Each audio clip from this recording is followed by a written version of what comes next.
Good afternoon, ladies and gentlemen, and welcome to Eni's 2026 first half results conference call, hosted by Mr. Claudio Descalzi, Chief Executive Officer.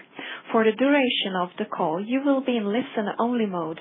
However, at the end of the call, you will have the opportunity to ask questions by pressing star and one on your telephone. I am now handing you over to your host to begin today's conference. Thank you. Thank you. Good morning. Good afternoon for being with us today. Our second quarter and first half results clearly reflect our successful execution of the strategy and the objectives we have consistently communicated. In Q2, Eni generated 5.4 billion euro pro forma EBIT and 2.3 billion euro net income, both doubling year-on-year, and 4.5 billion euro of cash flow from operation, up over 60%. This growth significantly outpaced the increase in Brent prices over the same period, demonstrating the strength of our operating leverage and our ability to absorb a highly unfavorable foreign exchange environment. Looking at the first half of the year, we delivered a remarkable 40% year-on-year increase in pro forma EBIT. Reported gearing remained stable quarter-on-quarter, while pro forma gearing declined to 10%, reaching the lower end of our target range. Overall, this performance reflects excellent operational execution, effective capture of market opportunities, and the continued delivery of our consistent strategy. The first half of 2026, marked by the emergence of a new crisis in the Gulf, has once again exposed our industry to extraordinary volatility. Yet Eni has demonstrated its ability to effectively mitigate external pressures. Our resilience is underpinned by a broad geographic diversification, strong operational efficiency, and the deployment of proprietary technologies. At the same time, our robust organic growth continues to be fueled by our outstanding exploration success and a deep pipeline of development opportunities. Most importantly, our growth is increasingly multidimensional. While exploration and production remains our highly competitive core business, we are rapidly scanning attractive growth platforms right across the energy value chain. Specifically, I would like to highlight three key pillars of our strategy. First, diversification. We are well diversified across the geographies, businesses, and technologies. While some of our operations have been affected by events in the Middle East, the overall impact has not been material. Actions taken in 2026 have further strengthened this diversification, increasing our exposure to Asia and South America, expanding our transition-related businesses, and opening new opportunities in trading activities, critical minerals, and stationary batteries. Second, growth. We continue to deliver a unique double engine of growth, combining industry-leading organic upstream production with a rapid parallel expansion in low-carbon energy. Third, financial performance. We continue to generate outstanding financial results, with over 60% of our original plan targets already met year to date. Also thanks to the fast time to market of our projects. Our satellite model, increasingly acknowledged as a material positive differentiator for Eni, continues to de-risk the balance sheet, attracting third-party capital to fund our expansion across new technologies and geographies. Turning to Upstream, we delivered an outstanding 8% year-on-year reported production growth. In the first half of the year, or 11% underlying, we fully offset Middle East volume losses thanks to the efficient execution of major operating projects, including Agogo in Angola, Amoca in Mexico, Congo LNG Phase 2, as well as a strong contribution from Vår Energy. This growth is entirely organic and reflects investment and exploration successes achieved over several years.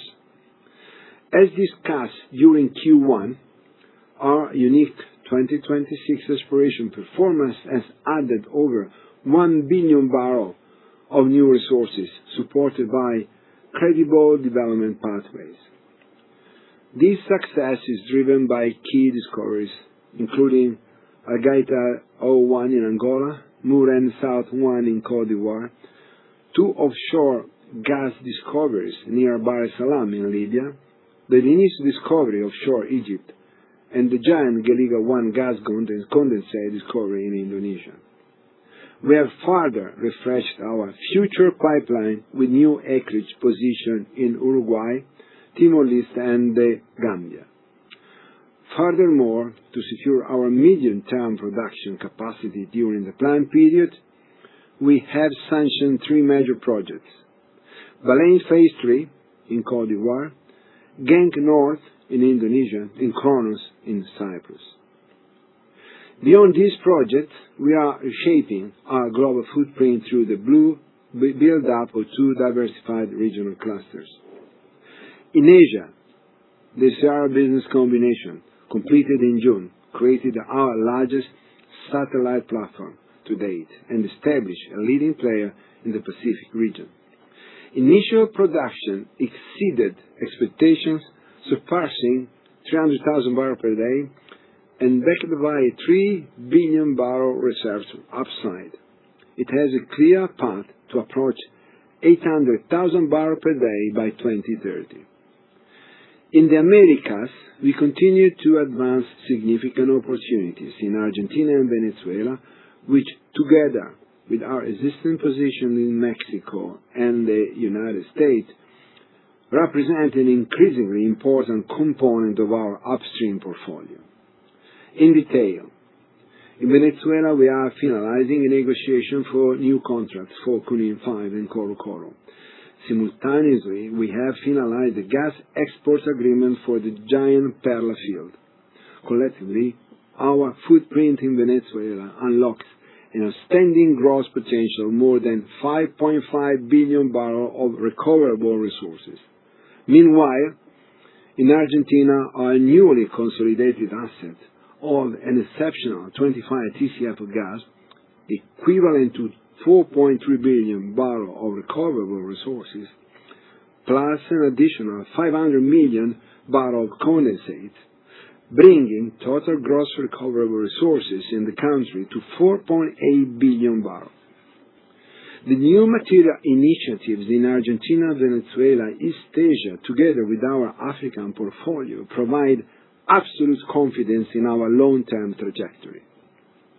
As a result, we now expect production growth to be around 4% CAGR guidance through 2030, while we are also developing a unique visibility on a further wave of growth opportunities beyond 2030.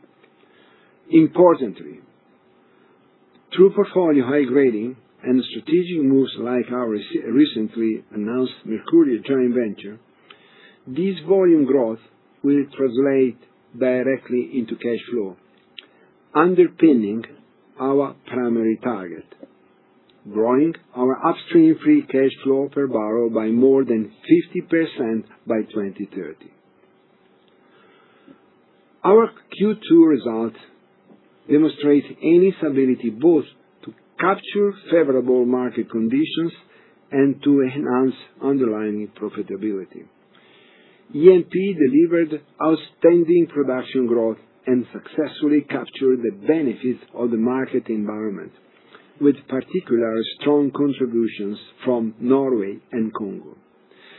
GGP generated pro forma EBIT of 0.47 billion euro, confirming better than expected performance and supporting a further increase in our EBIT guidance to over 1.4 billion euro.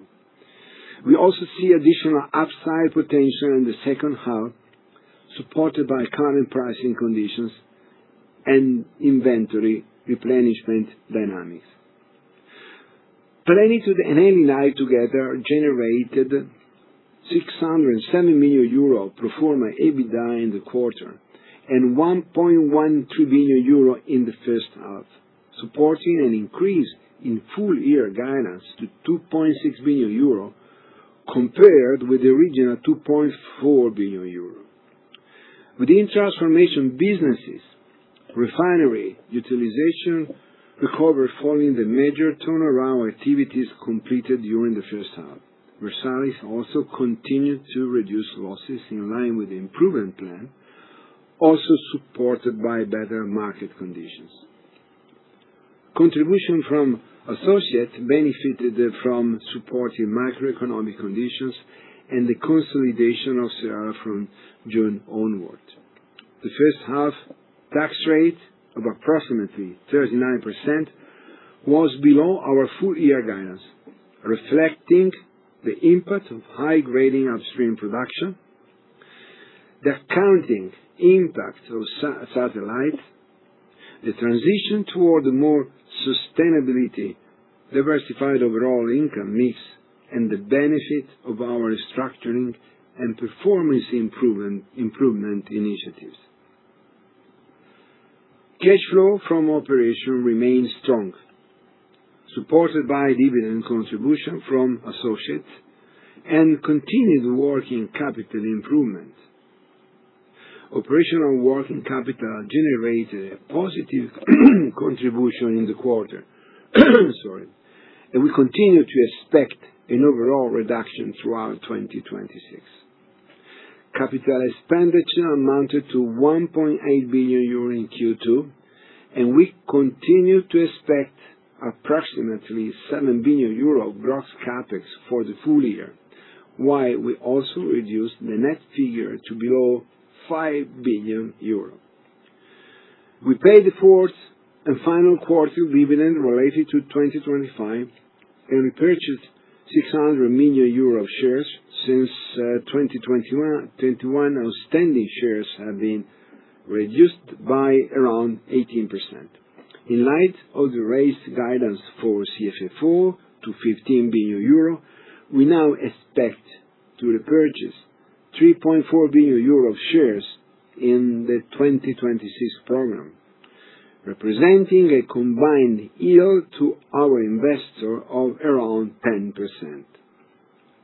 Pro forma gearing at the quarter end remain at 10%, the lower end of our target range, and we expect reported gearing to converge toward that level by year end. In conclusion, the combination of our upstream positioning and growth outlook, our integration across the entire energy value chain, the increasing value creation from our transition businesses, and our strong financial foundations position us competitively in a world that has entered a new energy paradigm. It is confirmed by the revised guidance for most of our businesses that translate into an increased distribution. Underlying oil and gas production growth is now seen exceeding 5% above the upper end of the previous range. GGP pro forma EBIT is raised to over 1.4 billion euro, plus 40% compared with the initial level. Enilive pro forma adjusted EBITDA is revised up by 18% at 1.3 billion euro.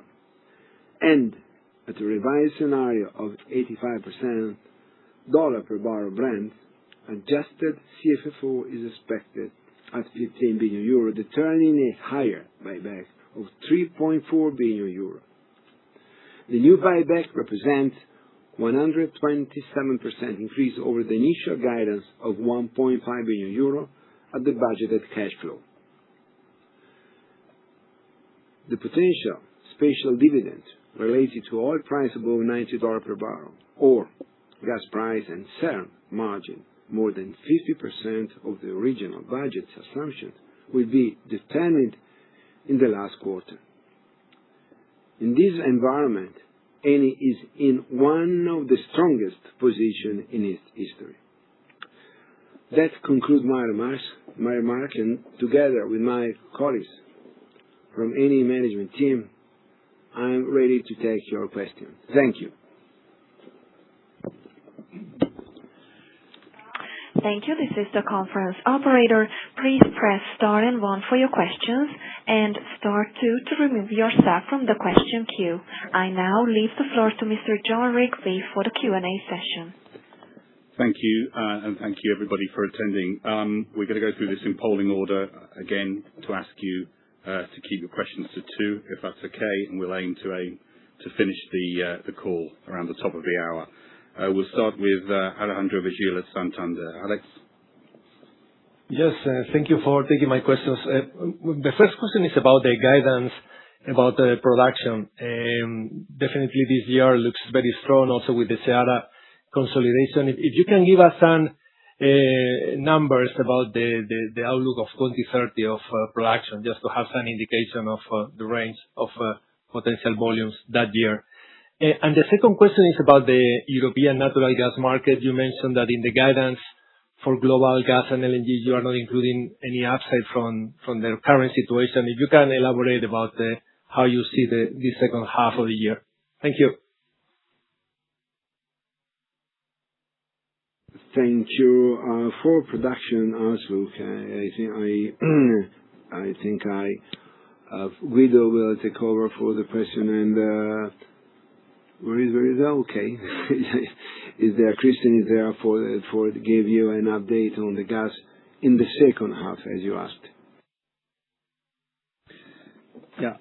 So on production, of course, you noticed that we have improved our guidance in 2026. Originally, we provided a range of 3 to 4% growth underlying, which now we increased to 5%, and this is coming from a higher contribution from some country like Libya, Mexico, Kazakhstan, and of course the anticipation of the business combination in Seara. While for the 2030, we have also provided a stronger support to our originally provided guidance. And you have noticed that we have accelerated some major FID. We have included some projects which initially were beyond 2030 and that we have now anticipated to the 2030 plan. So just to give some more color on our production, if we look at all the projects that were in our slide, we have 54 projects. They're coming from our organic growth, so our exploration, because it's something that's coming from the exploration we performed in the last 10 years. And most of these projects are already in a very advanced, some we talk the FID, some are really in execution, but most of them are with the POD done. So that is going to give that 4% we said by 2030, and is going to confirm a solid growth also after 2030. So when it comes to the gas market scenario for the second half, I would say our scenario is currently in line with the forward curves, as you can see. But I think we can say that the situation is fairly fragile given the geopolitical situation and the, let's say, delaying the replenishment of the European storage. So we think that depending clearly on the evolution of the situation, we can see upside potential in terms of volatility and flat price numbers when it comes to the second half. And I think the idea is that we are ready, clearly with our assets, to take advantage of that situation. That's it. Thanks, Alex. We're going to now move on to Biraj Borkhataria at RBC. Biraj, are you there? The first was just on Venezuela, which you touched on in your initial remarks. There were some reports recently that the government had presented new terms to the industry. I'm just wondering if you thought those were sufficient to drive investment beyond 2027 and 28, and maybe more on the oil side than the gas side. And then the second question is just on refining. The strength in the downstream has been a big theme this quarter. I know you don't have a huge amount of exposure to this, but I just noticed your indicator was down quarter-on-quarter. I guess we're looking at the cracks on the screen, which are very strong. So could you just help me understand, why you're not able to take advantage of that and how we should think about that, going to the second half? Thank you.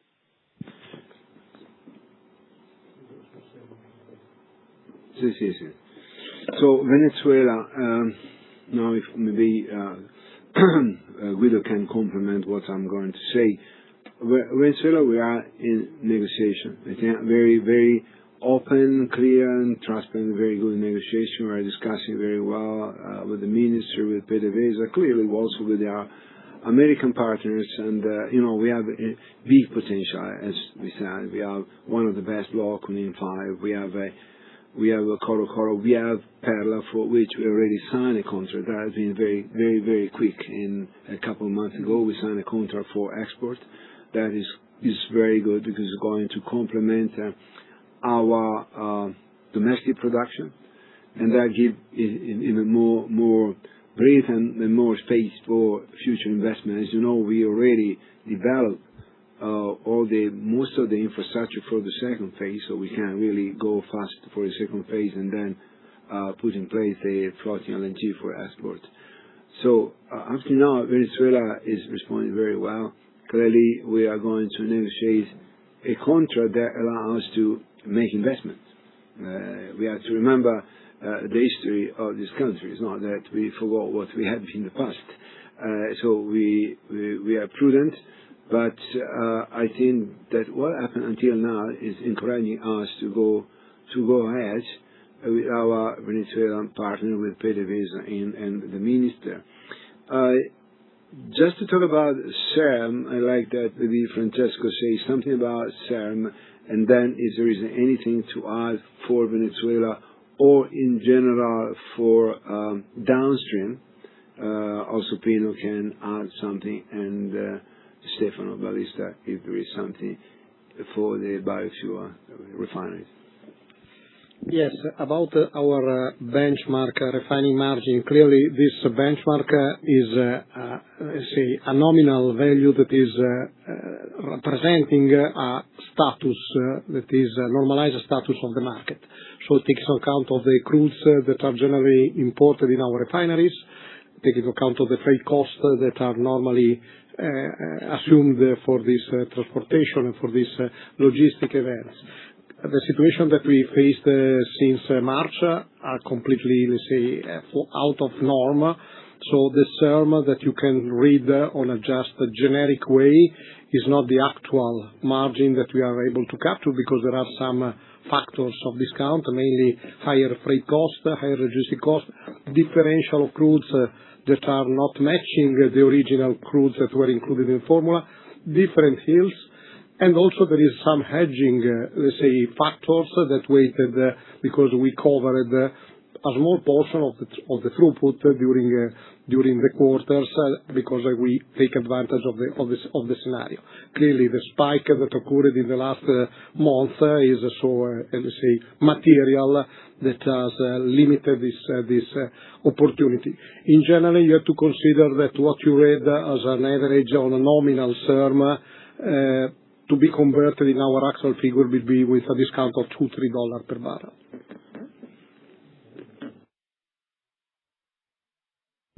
Okay, it's very clear. The fundamental is, in any case, that we have completed all the turnaround in the first and some Q in the second quarter, and so we are very able to maintain the maximum capacity in the third Q. And that it means with this current margin a lot of results.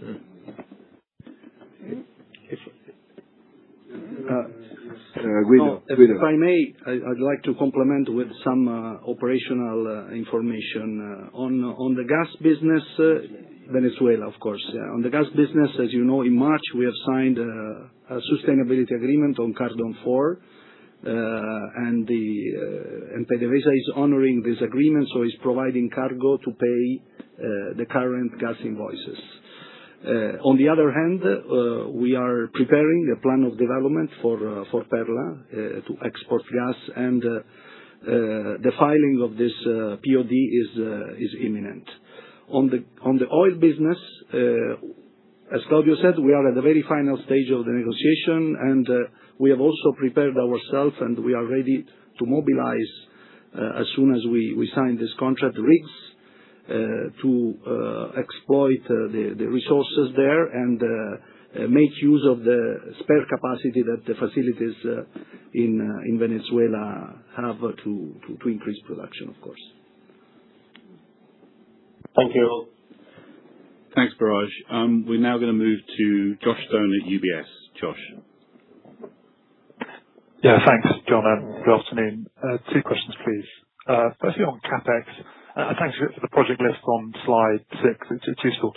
If I understand correctly, you want to develop these new projects without increasing spending. So it sort of brings up the question of which projects are falling off the list. And I noticed in your release there was some impairment related to a slowdown in more marginal fields. So maybe anything around the sort of which fields are more marginal, which geographies are more marginal to make room for these new projects would be useful. Thanks. And then the second question on chemicals, the losses clearly narrowed this quarter, but you're still losing money. Maybe just talk about the trend of earnings, what you're seeing for margins in chemicals, and how much of the improvement could be attributed to self-help versus the wider macro. Thank you. So for CapEx, so it's true we are growing, and also we demonstrate in the last couple of years that we are growing without increasing CapEx. That means that it comes from at least two factors. One, that we are very effective and efficient in developing fields. So in the last project, I think in the last 10 projects that we developed, I talk about large projects. We respect not just the timing, but also the budget. So we never exceed our budget. That is a very critical point in the upstream, especially when you develop deep offshore or floating LNG or other stuff that you're able to respect time and budget. Secondly, as you know, we create a different kind of economic model. So satellite model. Through which we consolidate, and through the growth component and the value component, their production, they can justify their investments without really creating additional burden on our balance sheet. And that allows us to go faster and keep a very clean or light balance sheet that allow us to expand or increase our remuneration policy, for example. That is, as you know, is our priority, and that's what we demonstrated in the last couple of years. So it's not a question to delete or write off, as you said, marginal field. We never write off marginal field. We farm out through an M&A process that was very successful, through which we got some good income. But I think that's the reason. The two principal reason is what I told you. So I don't know if you want to Guido to add something. Otherwise, I pass the ball to Adriano to talk about chemicals and chemical trend and how we're going to do. Sure. Josh, thanks for the question. As you were describing the question, the result in terms of chemical is improving quarter-over-quarter.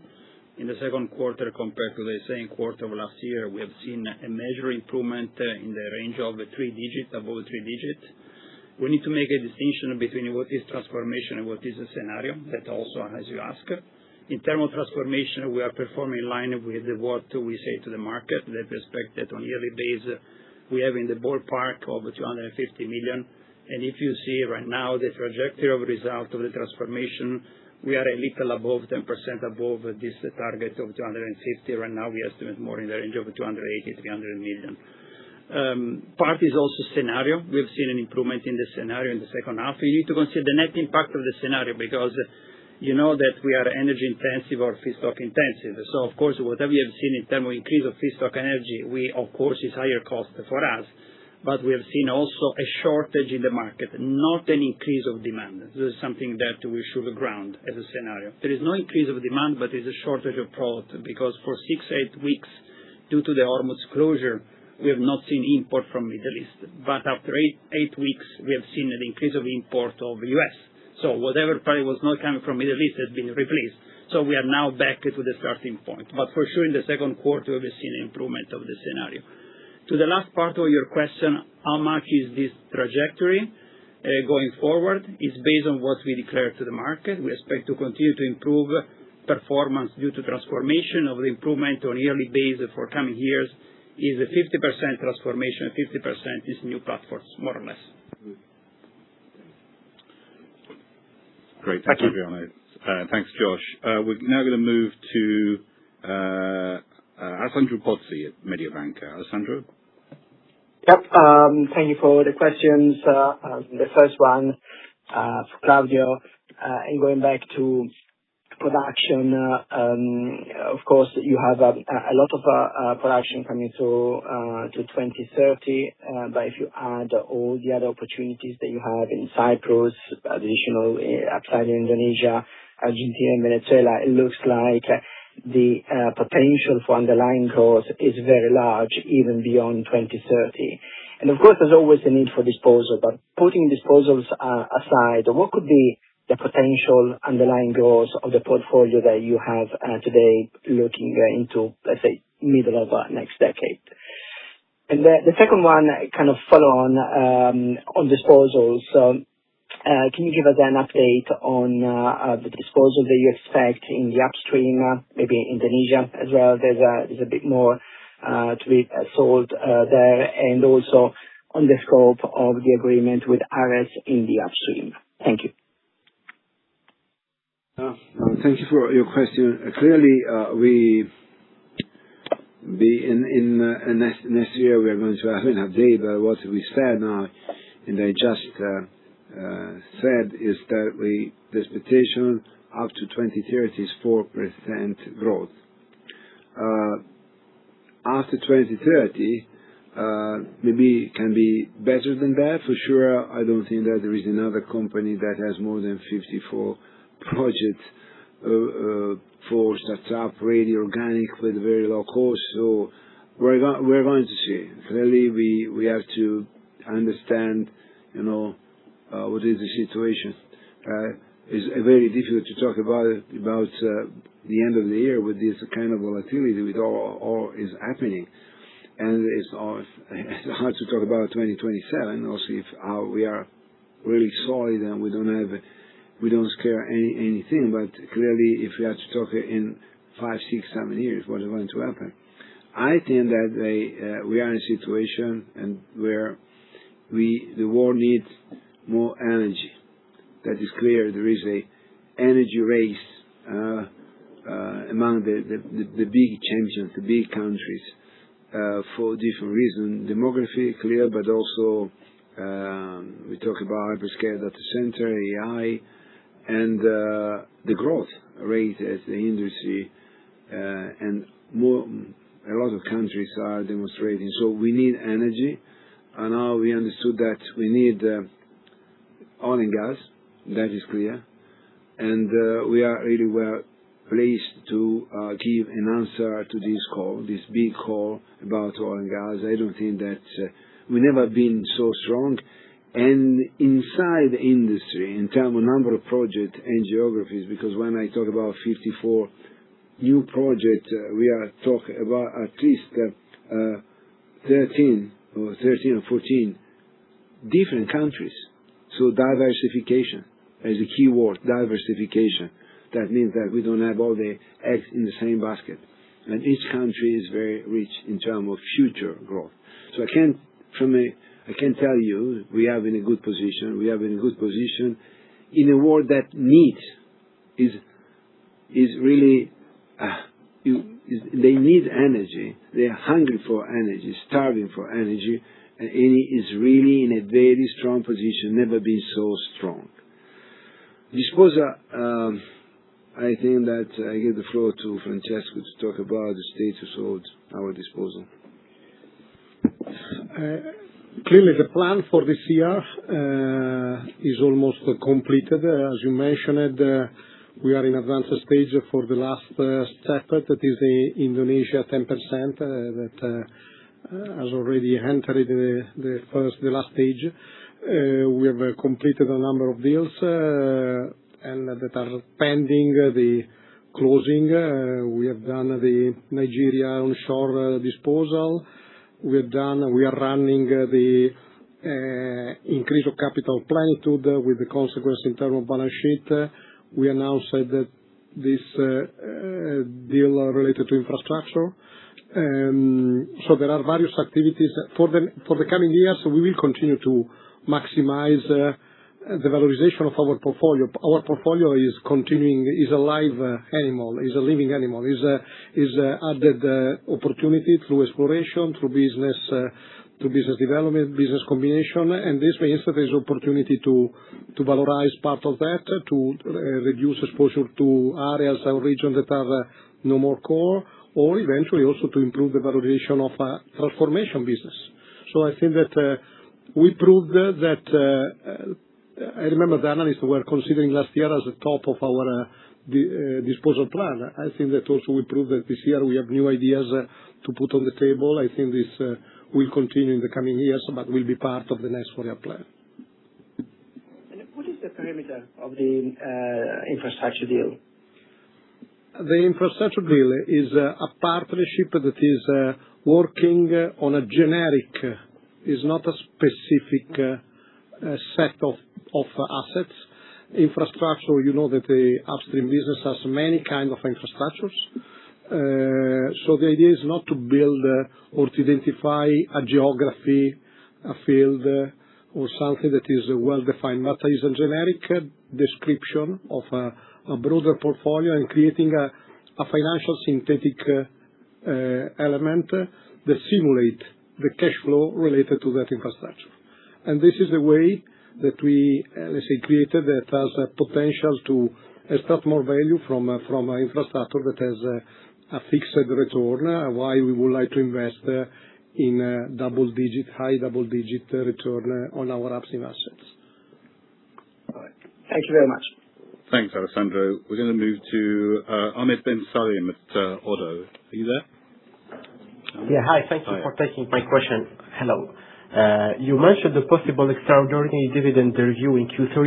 What would trigger that decision? And if cash flow remains strong, would buyback still be your preferred way of returning excess cash to shareholders? Thank you. We have set the rules for the excess dividend. So the rules are, if we are assuming in a full year the $90 Brent scenario, currently we are at 91. So we are in the money for the dividend, excess dividend distribution. If we assume the 50% increase of refining margin, $9 is the trigger, and we are well above that number. And we assume it is a 50% on the 36 euro megawatt hour that was the budget for TTS. And 54 means the 50% increase, so we will be above the 54 on average, and currently we are probably in the range of 47, 48. So there will be an extra dividend. So if we want to say, simulate with the current level of year-to-date price, there is an extra dividend. We will see in September how the market will evolve, which are expectations for the end of the year, and clearly how the company has performed in terms of cash generation. Yes, but what we said, just to specify that in October, yes, we had to take the decision, yes, we're going to pay the extra dividend in the fourth quarter, so by December. Yes. So just to remember what is going to happen is not... Yes, and we feel just another element. If we are clearly in that situation where there is an extra dividend, you have to consider there is probably also an extra buyback, because if we enter in a higher price, there will be a ceiling up to 4 billion, but we are currently at 3.4. But we saturate the 60% cash flow from operation distribution up to the limit, yes. Great. Thanks, Francesco. Thanks, Ahmed. We're going to move to Michele Della Vigna at Goldman Sachs. Michele? Thank you. And again, congratulations on the strong results. Two questions. First, I wondered if you had any comment on the situation in Kazakhstan around the enforcement of this $5 billion environmental fine on Kashagan. And secondly, could you shed a bit more light on this Mercuria Eni global trading joint venture, what you expect it could contribute in the coming years, and whether effectively GPP becomes part of the joint venture? Thank you. Okay. I think for both Kazakhstan and Mercuria, Guido will go on to answer, and maybe I can add something, but I'm sure that Guido will cover completely the two questions.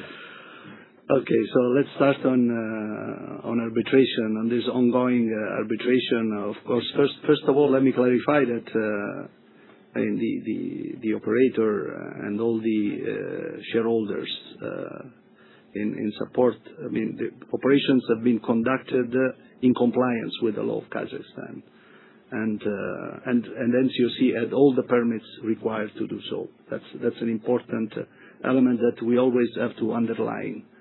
However, the Republic of Kazakhstan, through various instrumentalities and agencies, had continued to pursue this sulfur fine, and has also commenced some enforcement steps. Despite, we have to say, there is, under the commercial arbitration, under the PSA, which is ongoing, there was a restraining order from an international tribunal prohibiting the Republic to take any measure to enforce the fine, and during the arbitration, of course. And of course, the operator is continuing to challenge this sulfur fine. So, including, of course, an investment treaty arbitration, which is currently ongoing also. So the situation is of course ongoing. At the moment, they made some steps, but at the moment they are on hold on any other kind of enforcement.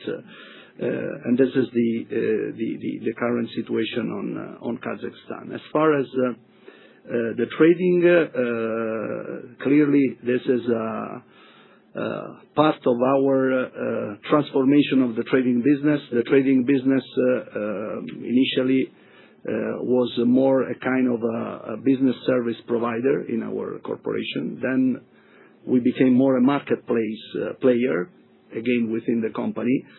And then the third and last step was to merge with a pure trader, to combine the best of the two worlds, to combine the variety, the diversified set of industrial assets, the structured supply portfolio of a corporate like Eni, very well diversified, as Claudio said, both in terms of business and geographies, with the operational flexibility, the systems of a pure player.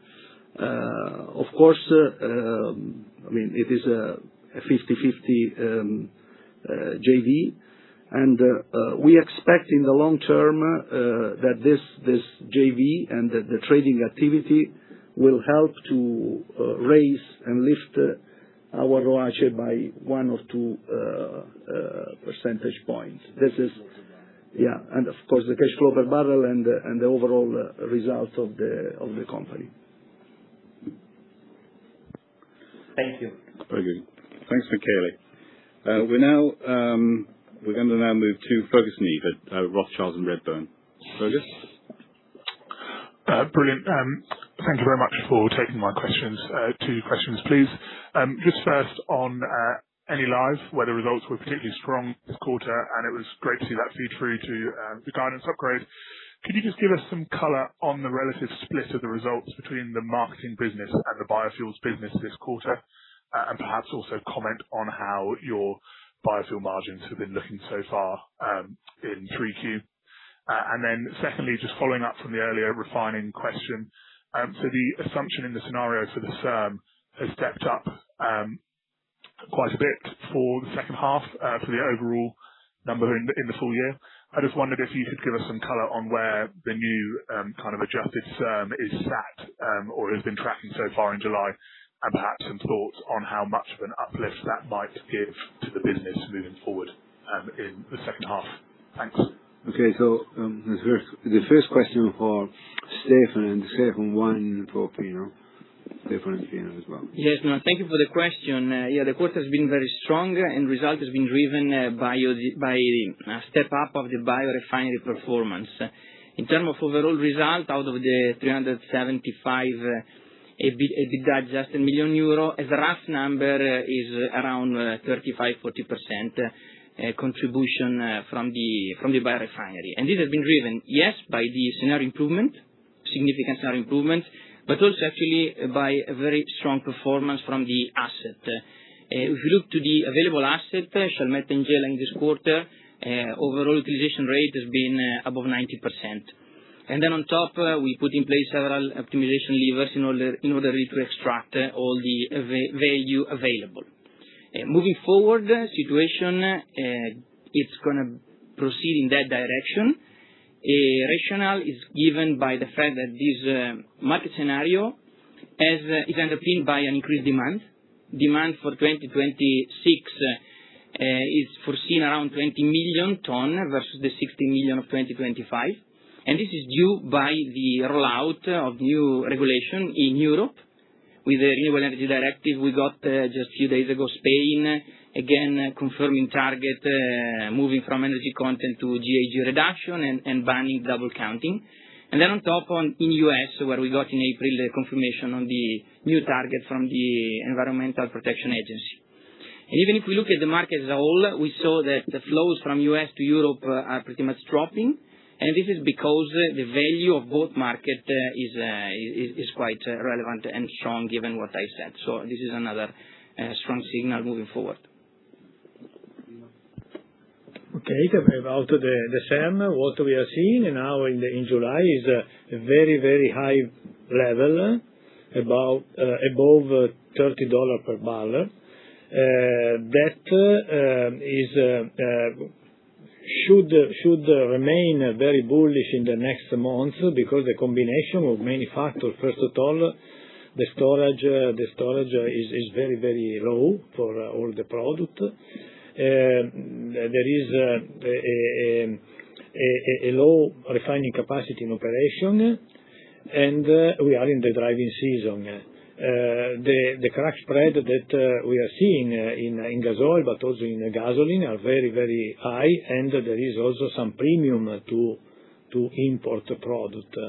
So what we expect in the next months is a very, very bullish period, and we are gaining all this because we are anticipating the shutdown of Sannazzaro and Milazzo refinery. They are the two main capacity and conversion refinery that we have. The third refinery, Taranto, has planned the shutdown for maintenance in September, but we are moving this shutdown for a couple of months in order to gain all the period. Very good, thanks, Pino. We're now going to move to Paul Redman of BNP Paribas. Paul. Hi everyone, and thank you very much for your time. I had one question on strategy, and that was just around the 320 service stations you recently acquired in Europe. I just want to understand the strategic rationale for buying fuel stations today, but also what the impact could be on earnings from the deal. And then secondly, you guide to underlying improvement in your cash flow from operations of 700 million euros this year. I wanted to ask what are the key drivers of that underlying improvement. Thank you. About the acquisition in Central Europe, mainly Germany and Denmark, this is part of a strategy of expanding our Enilive marketing activity. Enilive has already exposure to marketing in the country, in Germany. That is the second country as a number of stations. We thought this is a good opportunity to buy a second-tier brand that could be improved, enhanced in terms of valorization, thanks to our clearly branding, possibility to add shopping and convenience stores, and benefiting also of local logistic support from our Germany refinery participation. We have participation in 2 plants in Germany. The contribution, this is an asset that is generating the range of 40 million-50 million euro for EBITDA. In terms of cash flow from operation improvement, is related to all the improvements that we mentioned during this conference. Production growth, upstream production growth, cash flow per barrel related to that growth, opportunity and growth generated by GGP, and Enilive benefit improvement that we mentioned through scenario and plant availability. All these elements are the major contributor of the cash flow revised guidance. Thank you very much. Thanks, Paul. We're going to now move to Nash at Barclays. Nash? Thanks, John. Good afternoon, all. 2 questions, please. The first one is on downstream. Both Enilive and Plenitude continue to improve profitability, and outlook has improved too, especially on Enilive. I wonder, does this change your view or your partner's strategic view over those business? And my second question is on upstream. You have a very busy upstream growth pipeline, 54 organic growth projects, as you mentioned. Could you talk about what Eni has done right to progress them in time and under budget? Are you worried about future CapEx cost inflation, please? Thank you. On the view about the Enilive and Plenitude, I think that this business confirm the model, the way we created this business that are putting together renewable content and transition content plus retailer and therefore marketing outcome. This reinforce the possibility to navigate through the cycles. You saw in this business different cycles up and down because sometimes there are improvements, then there is a slowdown, etc. But through the combination of these 2 elements, we are able to manage, in any case, this kind of trend. We have a stronger balance sheet in each of them, so we have the possibility to use the generation of cash on one side of the retailer in order to supply the growth of the renewable side. And therefore, I think this is a confirmation that what we set up in the last 4 or 5 years related to these 2 businesses and the partnership that recognize the value of that is effective and working. This also help us to have a faster view towards a potential IPO that is the final goal for each of them. On our pipeline of projects, a couple of things. First of all, we proved in the past, as Claudio said, that we've been able to manage a project within cost and within budget. And we've been able also to run multiple projects. Just to remind, last year we've started up 5 major projects. So we demonstrated that we are able to handle quite a large number of projects. Because of our fast-track model, which is designed for that, is designed to run parallel activity, is designed also to have quite a high degree of on-hand features. We have an engineering company into the corporation, which is helpful in this kind of projects. As far as concerned the inflation, you're right. I mean, the inflation, especially after the inflation was already in the region of 3 to 4%, 2026 to 2025, and after the Middle East conflicts, the range is becoming more 4 to 6% because of the, of course, cost of the fuel and the dislocation of the market.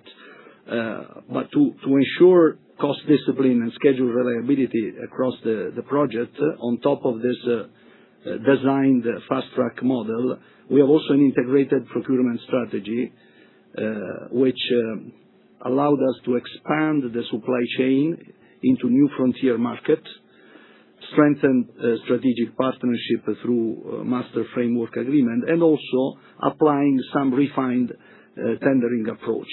Consider that most of the contracts for the project we are talking about are already locked in before the crisis of the Middle East. Thank you. Very helpful. Thank you.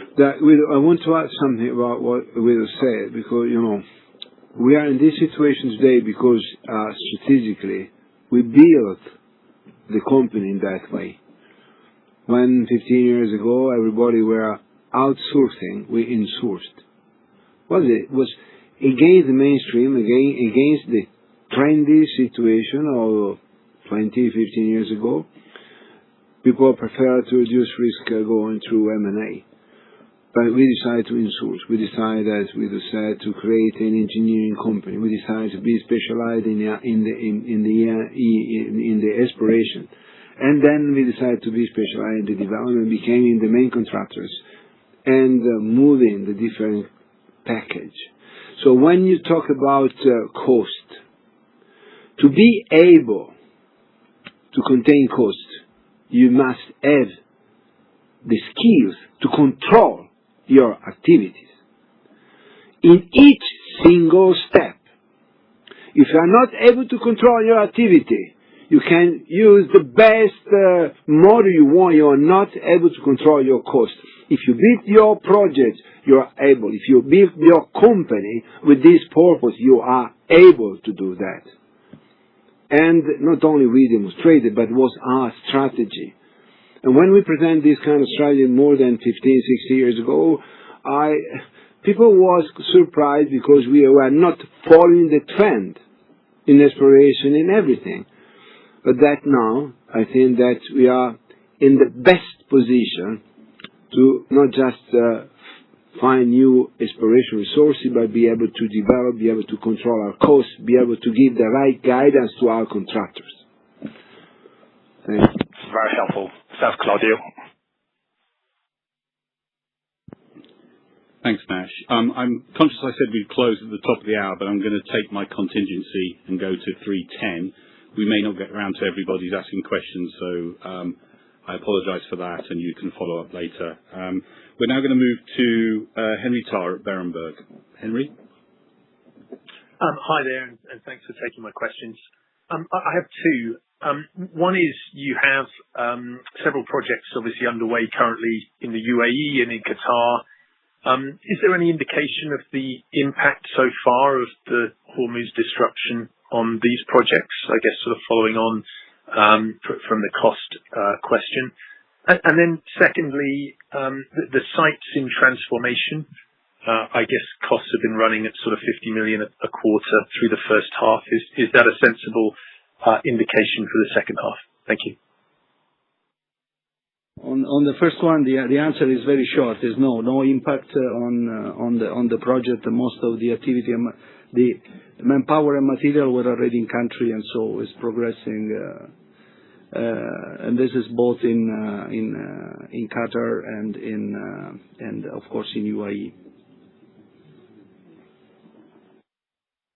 Yes, about the sites in transformation, this is already a flat trend, a steady quarterly trend that we expect them to decline in the next years because clearly you reduce the amount of activity that have to be transformed. Thanks, Henry. I'm going to move now to Al Simon at Citigroup. Al? Thanks, John. Can I just return to the question on Venezuela? I mean, can you give us some clue about what you're looking in terms of the ways of protecting your investment? I mean, clearly there's big potential, but there's also quite a big investment. So is it a service agreement or a PSC? What sort of fiscal structure is it? And then I had a second question, which is actually bizarrely on fusion. I saw this quarter you signed this fusion fuels agreement in the UK. Obviously you've got CFS starting up in Boston next year. Can you talk about what you think the next couple of years in fusion looks like? Should we be getting very excited about it? Thank you. For Venezuela, I think that we already said before that is a different kind of contract, so it's more likely a more likely a PSC or something like that. But this kind of it's all about Kunin 5, because Kunin 5 is the main topic. So Perla, no problem, we can export. Coro is good, but it's good, can give a contribution, but it's small. But the big contributor, we talk about really a big contribution, because it's almost 5 or 6 billion gross recoverable resources, is coming from this field. This field is mainly a drilling, because it's a shallow reservoir, 1,000 feet. So you can imagine what we do, or what people do in the lower 48 in Permian. So very fast drilling, and then you recover. So you invest, you recover. You invest, you recover. It's not really a standard upstream project where you have to invest for 4 or 5 years or 3 years, what you want, and then you start recovering. So you have a lot of inactive capital and big exposure. In this case, it's more operating spending. So that is already, so the structure of the business is already give you a protection, because it's a very fast recovery. Clearly, you have to invest, yes. You have to continue investing.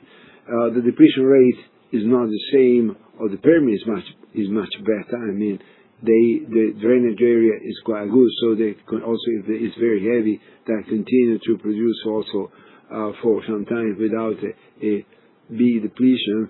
But we have the contract from one side. It's not in Presonista. Clearly, we are not going to invest with the whole contract. And from the other side, the kind of E&P project that protect you from exposure in your capital. I don't know what you want to say something. No. Okay. So talking about Fusion, Lorenzo, that is our director, head of our all the technological service R&D, and is in charge of Fusion. Maybe he can spend some word. Yeah, thank you, Claudio. Just to provide you an update for CFS, the activity is going very well. We are at final stage of construction. We are physically assembling the machine. We are more than 75% of advancement, so we are very confident by next year, beginning of 2028, machine will be ready, and then we will start up the commissioning to reach the positive Q greater than 1. Concerning the activity in UK, we have signed an agreement with the UKEA, which is the nuclear agency. We are building a machine plant to treat the tritium. We are in the range of the 30% of advancement. And recently, like you correctly said, we create a private company called Riova, with the aim to commercialize these technologies, and so to become also an opportunity for industrial purpose. So activities are going very, very, very well in this direction. Thanks, Lorenzo. Thanks, Al. We're going to now move, and I think this will have to be the last question to, and I apologize to those still waiting. Maybe we can talk to you later. So this will be to Matt Lofting at JP Morgan. Matt. Thanks, John. Congratulations to you all on a very strong update this morning. I wanted to just ask you about Latin America as a portfolio hub. You talked about Venezuela earlier, but when you look at the continent as a whole, it looks like it's becoming increasingly important to the diversification strategy and growth profile that you've talked about over the last hour or so. So can you just expand there in terms of the extent to which that's becoming more significant to E&I as you look forward to 2030 plus, and how you think about best structuring investments in that part of the world in order to optimize investment paybacks? Thank you. Yeah.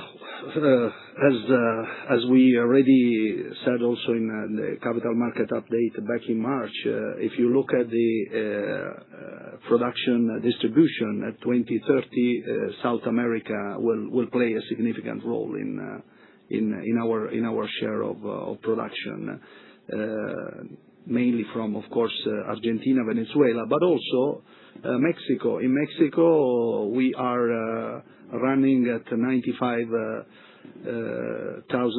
barrel of oil equivalent per day, and we are the largest international producer. The two assets, the asset in Venezuela, we have described already. Claudio gave some interesting features. On Argentina, we are talking of a world-class basin, 25 TCF, 500 million of condensate, which makes 4.8 billion barrel of oil to be recovered. We have an estimated production at peak at around 550,000 barrel of oil equivalent, of which 200 liquids, and the remaining is LNG for export. And this is I would say, the inventory of the reserves already discovered and to be developed. We are also expanding our exploration portfolio. We have acquired blocks in Uruguay, which is a very, I would say, promising basin, and soon we will update you also on our plans in Uruguay. As far as the financial structure on Venezuela, Claudio already said which will be our setup. In Argentina, we are in partnership with YPF, the national oil company, and XRG, and this will be an incorporated venture which will manage all the value chain from the upstream to the midstream up to the export. The export is on an equity-like basis from at least the two international shareholders. Thank you, Guido. I want just to add something in perspective. We talk about energy race, so we have to increase production, and find energy. And the situation is quite different. Respect what happened, 10 years ago, 5 years ago only, or maybe 10 years ago. We have Russia, we have all the Gulf. Now, what was certain a few years ago now is no more certain. And, we lost some country where we can go there and buy energy. Russia. Okay, they produce. They still produce, but we are not now these, or to Qatar or to other. In the future we are going to have again, I hope so. But in any case, we need more energy. And the race to energy now is different because there is no country where you can go there and buy energy. You have to go there and explore. You have to go there and develop. You have to go there and put in production. And then you can have your energy. So not just diversification. If you say that we need just diversification, you are superficial. You must have the skill to go there and find your resources and stay on the value chain. So that is different paradigm. So the world is changing. It's no more a question of buying stuff and sell stuff. We are not in a commercial or just trading. You must be in the industrial situation where you are able to explore, develop, and produce. This is something going back to the basics, maybe yes, but that is the situation of today. Diversification is not enough. You must do the work from the beginning to the end if you want to win this energy race. Thank you very much. Thank you, Matt, for that question. I'm going to wrap the Q&A up right now. So again, apologies to those who weren't able to ask a question. Do please follow up with the Investor Relations team. I'm going to say good luck for the rest of the reporting season, and please do enjoy a nice holiday period, and we look forward to seeing you in September.